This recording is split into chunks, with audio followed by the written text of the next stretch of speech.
This week's Sunday morning message will be continuing out of the book of Philippians with chapter 4, verses 1 through 9.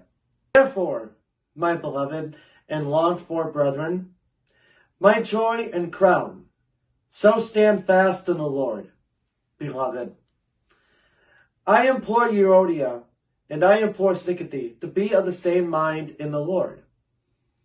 And I urge you also, true companion, help these women who labored with me in the gospel, with Clement also, and the rest of my fellow workers, whose names are in the book of life. In verse 3, Paul appeals to a member of the Philippian church to reconcile two women who were in disagreement. Although various suggestions have been made concerning the identity of the true companion, including the theory that the Greek word here is a proper name, syskis, it remains unknown. The book of life is a reference from Judaism. You can see that in Exodus 32 and 33, Psalm 69:28, and it's metaphorically used to note believers' lives are known by God in heaven. You can see that in Luke 10:20. Going on in verse 4, it says, rejoice in the Lord always. Again, I will say rejoice. Let your gentleness be known to all men. The Lord is at hand. Be anxious for nothing, but in everything by prayer and supplication, with thanksgiving. Let your requests be made known to God. And the peace of God, which surpasses all understanding, will guard your hearts and minds through Christ Jesus. Verses 4 through 7 are saying to rejoice always and pray continuously.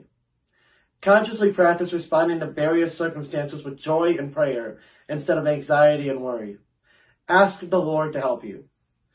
Christians are commanded to rejoice under all circumstances, and obedience is possible because true joy is in the Lord. Therefore, Christians can be inwardly joyful when everything around them is dreary. You can see that in verse 12, Habakkuk 3:17, 18, and 2 Corinthians chapter 6, verse 10. Supplication is more than petitioning, but suggests an intensity of earnestness and extended prayer, not to gain merit by many words, but fully transfer the burden of one's soul who entrusts cares to Christ instead of fretting over them, will experience the peace of God and guard him from nagging anxiety. Verse 8.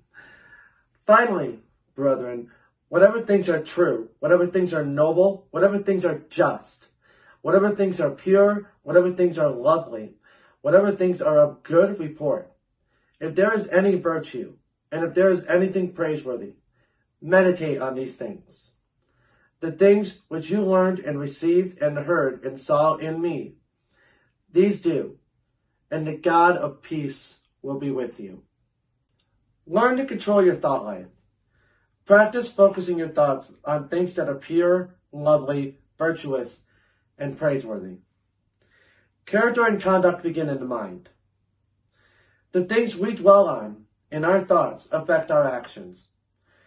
Paul cautions his readers to concentrate on things that will result in right living and in God's peace. Thank you for watching. Next week we will be wrapping up the book of Philippians. God bless.